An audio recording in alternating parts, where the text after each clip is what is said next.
કચ્છનો બારવટીયો સતી તોરલ પાસે બાપુ રોવે છે ને તોરલ ને કહે છે, તોરલ મોત આવી ઉઘરાણી કરશે મને ખબર નહોતી, મને બચાવ. ત્યારે તોરલ કહે છે કે મારા નાથ ગભરાવમાં હું તમારી ભેળી છું, હમણાં અલગ ધણી હોળી પુગાડી દેશે, હું કામ ને ગભરાવ છો, મજા કરો. અને એ વખતે જાડેજાએ મન ગાંઠ વાળી લીધી કે આ જો હોળી કાંઠે પુગે ને તો હવે જીવું ત્યાં સુધી તલવાર ઉપાડવી નથી, એવી ગાંઠ વળી જવી જોવે રામ. અને એ બાપુ લાકડી પડે એમ તોરલના પગમાં પડ્યો, કાંઠે પૂગ્યા ને લાકડી પડે એમ કે તોરલ મને આ માર્ગ બતાવો. તમે વિચાર કરો કોની પાસે જઈને વાતો કરી. ભગવાન ને મહાપુરુષો ને સંતોની કૃપાથી ઘણું બધું છે, પણ હવે ખાનારા ન મળે, નાખવું ક્યાં વાડમાં, ખાનારા તો જોઈ ને.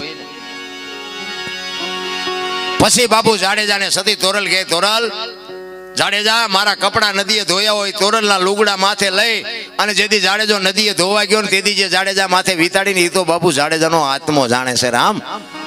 એમ ભજન એવું હાવ હેલું નથી. એટલા માટે કર્મની ગતિ છે એ તમને મને હજી સમજાય એવી જ વાત જ નથી મારી. મને તો એમ થાય જીવે એવું હવે આવ્યું. આપણા ગઢા જેવી બાપુ જિંદગી કાઢીને ગયા છે. અત્યારે શું ઘટે છે, પણ દુનિયા જ્યાં જાવ અહીંયા બધા રોવે જ છે. શેઠો જ નથી, શેઠો જ વાહન મકાન રૂપિયા લોટા હવામાં ઉડે, વગર દોડે વાતું થાય, હિલોળા કરે એવું છે. તોય કે અમારી પાસે કાંઈ છે જ નહીં, કાંઈ છે મરો કાંઈ ન હોય. બળદિયાને ખબર પડે, શેઠો આવે ને બળદિયાને ખબર પડે કે હવે વળી જવાય, માણાને નથી ખબર પડતી. બોલો શું જોવે છે એ નક્કી નથી થતું. એક સુરદાસ હતો ને, સુરદાસ હાથમાં દીવો લઈને હેલો જતો હતો, બે આંખે સુરદાસ હતો. કોઈક ડાયો માણા હામો મળ્યો, એ કહેલા તું તો સુરદાસ નથી? તો કે હા સુરદાસ છું. તને વર્તાય છે? તો કે ના. કે તો હું દીવો લઈને રખડસ? એ કે આંખું વાળા મારી ન ભટકાય, તેમાં એ મને ભટકીને પાડે છે. અને વાતે હાજી નથી.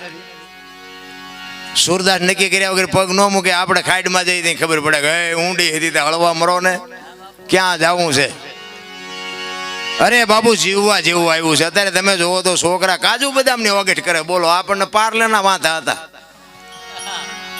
હમણાં ભાઈ ઓલે વાત કરતા હતા ને, તમે મને દુઃખ એ વાતનું છે કે અત્યારે તમે જોવો તો પુણ્યદાન ઘણું થાય છે.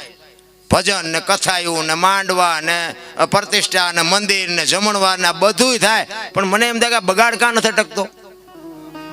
વિચારવા જેવું તો છે ભલામણ. લાખો રૂપિયાના દાન આપે છે કે ખોટા આપે છે એ મારી વાત નથી, પણ બાપુ બગાડ ન અટકવાનું કારણ શું? આટલું તો આપણા ગઢા કરી નહોતા શકતા અને તોય આટલો બગાડ નહોતો. વિચારવા જેવું તો છે ભલામણ.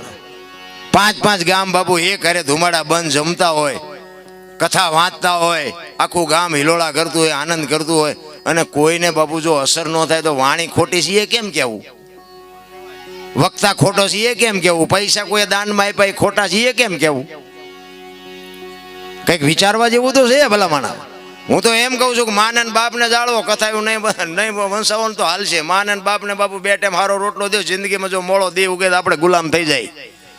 મા બાપ જેવા ભગવાન કાંઈ છે જ નહીં. બધા કહે ને સ્વર્ગમાં ઇન્દ્ર ભગવાન સોનાના સિંહાસન ઉપર છે ને ઇન્દ્રની અપસરાયું છે ને અહીંયા ફુવારા છે ને ત્યાં કોઈક જી આવ્યું હોય કોણ માર પગ ચાલવા જી આવ્યું કોઈ? આ બધું ડીંગો ડીંગ હાલે આમના.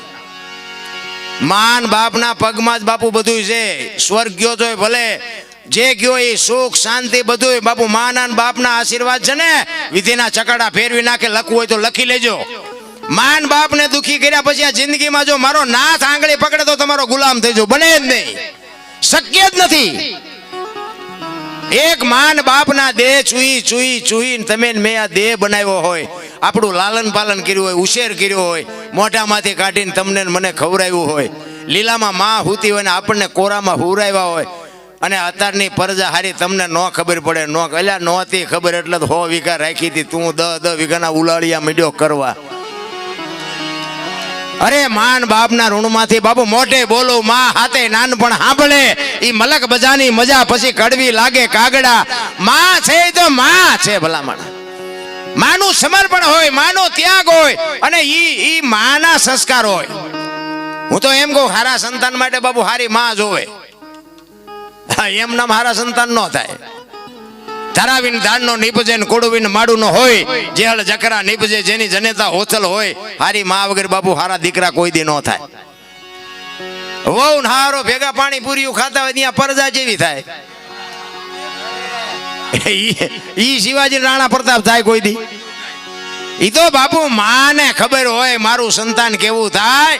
એક છત્રપતિ શિવાજી મહારાજ જીજાબાઈના ઉદરમાં હતો ને, તેથી બાપુ રામાયણ ને ગીતા ઓગાળીને પાઈ દીધી હતી કે ભગવાન મને દીકરો આપે કે દીકરી આપે, મારું સંતાન આપને ટેકો દે એવું થાય. માય કાંગળું થાય જ નહીં. આવી માને ખુમારી જોઈ ભલામણા. એમાં અત્યારે જે આ ફેશને દીવ ઉઠાડ્યો છે, કોને જઈને કેવું? ભલે હું તો બેનું દીકરીઓને ખાસ કહું, વાપરો, ખાઓ પીઓ, તમને આપ્યું હોય ભગવાને, વાપરો, મોજ કરો, પણ દેહના પ્રદર્શન ન હોય. મારી માવડિયું, તમે તો શક્તિનો અવતાર છો. જ્યાં ધર્મ ધ્રુજો અને જ્યાં દેશની આબરૂ બાપુ પુરુષથી નથી પતી, ત્યાં બધે લગામ દીકરીઓએ લીધી છે હાથમાં. તમે કહો તો હવાર સુધી દીકરીઓના દાખલા આપો. આપણા ઇતિહાસ બોલે છે. હરિશ્ચંદ્ર રાજાને તારામતી ન હોત ને તો કોઈ ન ઓળખત. સગાળસાને ચંગાવતી ન હોત તો કોઈ ન ઓળખત. જલારામને વીરબાઈ ન હોત તો કોઈ ન ઓળખત. દેવીદાસ બાપુને અમરમાં ન હોત તો કોઈ ન ઓળખત. સવારામ સાહેબ ને બાપુ જબુમાં ન હોત તો કોઈ ન ઓળખત. એક એક દીકરીઓનો હાથ છે. જ્યાં ધર્મ ધ્રુજી ગયો, પુરુષ ન પૂગી ગયો, ત્યાં બાપુ દીકરીઓ હાથમાં લગામ લીધી કે તમે બેસી જાઓ બાપુ. તેથી આબરૂ દીકરીઓ રાખી છે. અત્યારે આ દીકરીઓ તમે જોવો તો આપણને એમ થાય, અરે શું તમારા વેતા છે. આ વાણંદભાઈ વાળ કપાય, બોલો આમ ખીલકોડીના પૂંછડા જેવા હોય, આમથી આમ ને આમ. અરે તારો વેતો હું દીકરા થાય ભલામણા. મેં કીધું એમ મારી વાત કડવી લાગશે, તમે મોજ કરો, વાપરો, ખાઓ પીઓ, અને ફરી ન બોલાવો તો આપણે કઈ, મેં કીધું એમ પ્રોગ્રામ ઉપર આપણું કઈ હાલતું નથી. પણ માં છે એ તો બાપુ માં છે. માની માને નાની કહેવાય. માનું પદ છે ને ટોચનું છે. સમર્પણ માં કરી શકે, તમારી મારી તાકાત નથી. ઈ માં જો પોતાનો સ્ટેજ ભૂલી જાય કે હું કોણ છું, તો એમાં પરજા કેવી થાય? 60 વર્ષની હોય, ઉમરા વચ્ચે રહી સબે રમતી હોય, ઢબો ઢાસ. હવે આ મનાણા ઈના થઈ ગયા, ઢબો ઢાસ તારી હારે જીના મનાણા ઈના. અરે માં તો માં છે ભલા માણા. પણ એક શું આ દેહના પ્રદર્શન કરે છે તમે જોવો તો. આપણે કઈ કીધા ને શું આખી દુનિયાને ખબર છે. આ તો હું બોલીને વરાળું કાઢું છું, બાકી તમે બધા જાણો છો. તમે વિચાર તો કરો બાપુ, આપણા ઇતિહાસ તો તમે ખોલીને જુઓ. હરિશ્ચંદ્ર રાજાના પેલા ગુરુ કોણ હતા ખબર છે? સુલોચન ઘાંચો બાપુ, હુપડા વણવા વાળો. હમણાં સવરા મંડપની વાત કરી ને, એ સવરા મંડપમાં ગુરુ ગાદી ઉપર સુલોચન ઘાંચો, હુપડા વણવા વાળો, સમજી લેજો. અને ઓલો અયોધ્યાનો સમ્રાટ. અને રાતે નગર ચર્ચા જોવા નીકળ્યા ને, અને 12 બીજના ધણીનો પાઠ છે ને ગત ગંગા ભેગી થઈ છે, એમાં જતી સતી હોય. આ સમજતા હોય સમજે, બધા નહીં સમજે. આ સંતો બેઠા છે એટલે મને વાત કરવાની મજા આવે. એ જતી સતી નો મેળાવડો છે. અને એ રાજા હરિશ્ચંદ્ર બાપુ હાથમાં તલવાર લઈ અને પછડો ઓઢી નગર ચર્ચા જોવા નીકળ્યા. ને એમને આમ જોયું કે હારું આ મકાનમાં શું વાતું થાય અત્યારે. અને એમને અહીંયા કાન માંડીને જોયું ને, અને હરિશ્ચંદ્ર રાજાના બાપુ બારણા ઉઘડી ગયા. ઓ ભાઈ, આ હા હા, હું કરું છું એમાં તો કાંઈ છે નહીં. એ તો મરી જઈશ તો કોઈ ભાઈ નહીં મને ઓળખે, અને કરવાનું છે તો રહી જાય છે. અને તલવાર બહાર મૂકીને બાપુ માલપા ગયા ને, બધાના કાળજા થડાક ઉથડાક મીંડ્યા થવા કે રાજા આવી ગયા, રાજા આવી ગયા. એ કે રાજા નથી, રાજા બહાર મૂકીને આવ્યો છું. હું તો એક પામર થઈને તમારો શિષ્ય બનવા માટે આવ્યો છું. એ સુલોચન કાંચાના ખોળામાં માથું નાખ્યું. હો ભાઈ, ક્યાં માર્ગ મને બતાવો. ખરેખર કે તમારે આમાં ઉતરવું છે તો કે હા, ઈ જે કઈ ગુરુ મહારાજે એમના કઈ શબ્દ જે કઈ આપવાનો હતો એ આપી.